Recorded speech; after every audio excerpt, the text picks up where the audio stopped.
Hey everyone, I'm Pat, and today we're going to take a look at how this one scene from Marvel's Eternals ruined the entire movie, so stay tuned to find out. But first, let me catch you up on some facts about the arguably worst MCU movie up to date. Movie infos.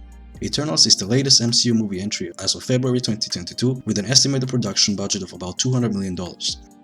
It is the lowest grossing, non-controversial movie in the MCU.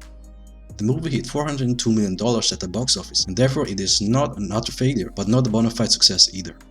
I called it non-controversial because it is actually the fourth lowest grossing movie in the MCU. The other worst performing movies are the 2008 Hulk movie starring Edward Norton, which many don't consider to be part of the MCU, Captain America the First Avenger, which wasn't too popular overseas for obvious reasons, and the Black Widow movie where Scarlett Johansson sued Disney because of its controversial release. Quick recap, first act. The movie starts off with an outdated Star Wars intro text explaining the fight between the Eternals and Deviants. Then we see Eternals arrive from planet Earth around 5000 BC and fight the Deviants. We jump to present-day London, where after a normal day, except for a massive earthquake, a Deviant appears and battle between three Eternals and a new variant of Deviant ensues. After that, we jump back in time and see Eternals fight the Deviants again. Right off the bat, the movie breaks a cardinal rule of writing. Many don't know this, but as a writer you're often strapped for words. Not in the sense that you're limited or capped by a word count, but you can only go on rambling for so long before you lose your audience interest. This is one major issue the movie does not get. Let me introduce you to a concept known as purposeful omission. The idea behind it is to leave out anything that is not of importance or that doesn't add any new information. Let me give you an example. Take the following sentence. The man clapped with both hands applauding at the end of the lady's performance. Grammatically, there is nothing wrong with the sentence, but when you look at the contents, it has a lot of redundant information. Clapping is mostly done with two hands, and there's no need to specify both. Clapping is mostly done with one's hands, so there's no need to specify hands. Applauding is a specific form of clapping, usually done at the end of a performance. We can omit the weaker verb clap, and we no longer need to specify when the clapping takes place. If you want to take it to the extreme, you can shorten the sentence to, he applauded her performance. Through purposeful omission, I stripped away all redundant information and left the most essential parts in without changing the contents. So what's the point of my rant? I'll tell you. This movie is riddled with redundancy. Asking the audience to stay engaged while practically the same scene keeps playing on repeat without adding any new information is a tall order, especially considering this is a 2.5 hour long movie. Except for the London encounter, there's no point in all the random chaotic fighting. Yes, we see their powers in action, but we don't even know who's who yet. The first flashback is chaotic and pointless. The second flashback is a continuation of the first chaotic fight. As a matter of fact, not a single fight scene explains any of their abilities, vulnerabilities or limits. We also get an insight into the relationship between Cersei and Icarus. It's hard to care for a past relationship if one of them is currently in a relationship with someone else. We learn how the Eternals are meant to stay out of human conflicts. This is a plot hole but can be explained away. But here's where the first major cracks in the poorly thought out story begin to appear. It keeps on going downhill as the story progresses until it more or less completely goes down the drain in the final act. Refraining from getting involved in human warfare is not in the Celestials' best interest, unless Ajak wasn't loyal to the Creator since arriving on Earth and she deliberately delayed the Celestials' emergence by letting humans decimate each other.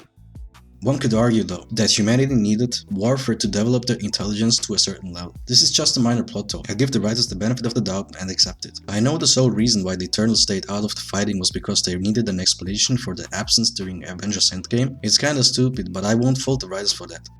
Anyway, back to the first act. After getting involved with humans, they jump back to the present where Cersei, Icarus and Sprite find Ajak's dead body. Cersei receives an orb, a matrix of leadership of sorts, if you will, from her dead body that allows her to communicate with Arishem, their creator. She connects with him for a brief moment but is interrupted and she loses the connection to him. This is where the first act ends. Initial impressions, Act 1. The first act is a bit all over the place. A little bit of fighting, a little bit of exposition and a little bit of B-roll. It's okay. If you'd rearrange the scenes, got rid of the redundancy to streamline the plot and introduce the characters properly, you'd have a genuinely decent and interesting first act, but as it stands right now, it's amateurish and mediocre at best. Second act, Eternals assemble. Given the new development, the Eternals start assembling everyone one by one.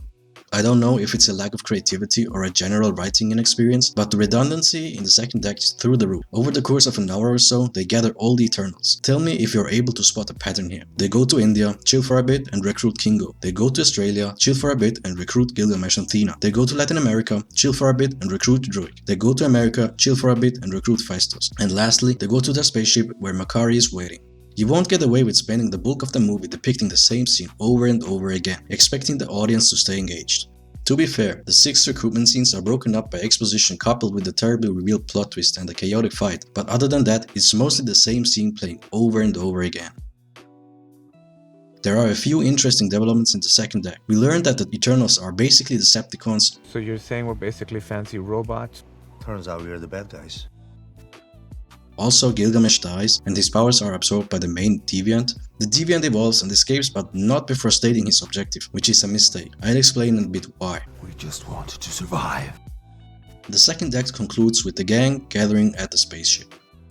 Initial impressions Act 2. Whoever thought this movie needed a 1 hour long 80 days around the world montage isn't in the right mind. There is no conflict and no tension in their travels, aside from the one random fight where the deviant evolves. Regarding the fighting, as I mentioned before, it looks cool but is ultimately meaningless because we do not get a clear understanding of their power levels and limits. I know what they can do, I just don't understand the extent of it and if there are any drawbacks.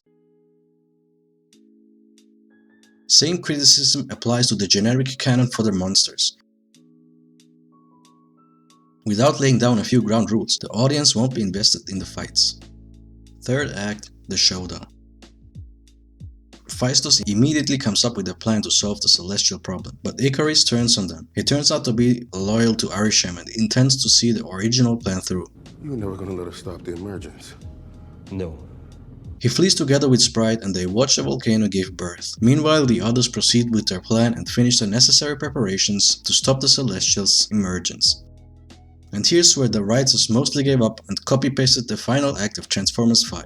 In a flashback, we get a speech from Ajak Prime about the goodness that dwells in humans to give the heroes a shallow reason to defend humanity. Why are we fighting to save the humans? They're a primitive, violent race. They're a young species. They have much to learn. But I've seen goodness in them. Freedom is the right of all sentient beings. And then the two parties clash on a secluded island. Also, the Deviant joins the fray for no particular reason, and here's why stating his objective early was a blunder. We just wanted to survive. Right now, his objective aligns with the Eternals. Thena asks why he helps Icarus right after he punches him out of the sky. Why are you helping Icarus?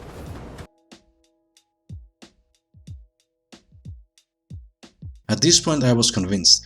Nobody knew what was written in the scripts, not even the writers. These two parties have no priority conflict right now. While yes, Thena might want to avenge Gilgamesh's death and the Deviant wants to avenge his kind, but as of right now, the planet is exploding, killing everyone on it. He didn't stand a chance to defeat one Eternal, much less 7 of them, but ultimately he had to die so they could wrap up his plot. Initially, Druig was supposed to put the Celestial asleep with the Unimind, but the plan fails and they use their backup plan, which is to have Cersei petrify the Celestial. All's well that ends well. Initial impressions Act 3. They started making one movie, but toward the end, they ended up making another. Also, the mystery element regarding Icarus is just plain weird and feels out of place. He has no good motive for his actions, and neither have the Eternals. Wait, where the hell are you going? I can't help you guys, So that's it. but I refuse to hurt any of you for my beliefs.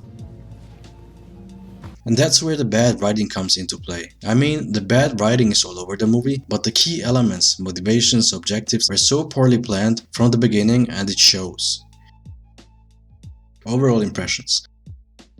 The movie is bad because key elements are not well thought out at all. It's the most generic hero plot one can think of and then badly stitched together. It lacks any semblance of a coherent story. Sometimes this movie lacks the building blocks of a story, particularly in Act 2, and when it does have them, they're terrible for other reasons. The scene that ruins the movie. I left the trash scene out of the recap on purpose, so I can talk about it here more extensively. The particular scene in question is the block of exposition given to the audience in the middle of the movie. What makes the scene so bad? It's not actually the scene itself, but the decision to make the Eternals robots. In the original comics, they are biological creatures. Changing their origin this drastically halfway through the movie has huge implications on the antecedent story. But the writers didn't know that, ignored it, or didn't care. Frankly, I don't know. We see the robots eat, bleed, and have human emotions. After the reveal, none of that makes sense anymore. Exposition is meant to clarify and explain, but in this movie it's a Pandora's box that once opened introduces a slew of plot holes. But first things first, the exposition was poorly handled. Cersei can't connect to Arishem. I can't even figure out how to speak to Arishem. Maybe she needs to prove herself worthy of leadership. Nope, she just wasn't listening. Sometimes you just have to listen. What a letdown. The exposition and the subsequent reveal felt unearned. After Arishem gives his monologue to the audience, we learn of their actual origin and purpose, and that he also created the Deviants. And that's where the problems start. The only reason that any of this is secret is because of the audience. The Eternals themselves are surprisingly callous about everything that they discovered. There's no existential crisis, nor do they question or doubt anything. They keep going on because the movie must keep going on. At this point, it's even harder to get invested. If Eternals are programmable artificial creatures, why not program loyalty into them? Imagine if your stove only worked when it wanted to. Why are there such discrepancies in their abilities? Why not send 10 loyal Icaris instead of this ragtag group of mostly useless fighters? Why wipe their memories when they return? If they get attached to the creatures they kill every time, reprogram the Eternals not to get attached. Arishem's grand plan is incredibly inefficient and ineffective, sending deviants to kill all predators and then ending up with the deviants as apex predators who turn out to be intelligent creatures is stupid, especially since predators tend to become the most intelligent species anyway. Why do the Eternals turn on Arishem? The majority of the Eternals are not invested in humanity at all. The more you think about it, the worse it gets. Anyway, this is it for now. In my rewrite video, I'll rewrite and rearrange the acts in order to form a more coherent story. I'd give this movie a 5 out of 10 purely because the CGI is top notch, can't hate on that. Click the like button if you like this video, subscribe to the channel if you'd like to see more, and please share your thoughts and opinions in the comments down below. Have a nice day and as always, thanks for watching.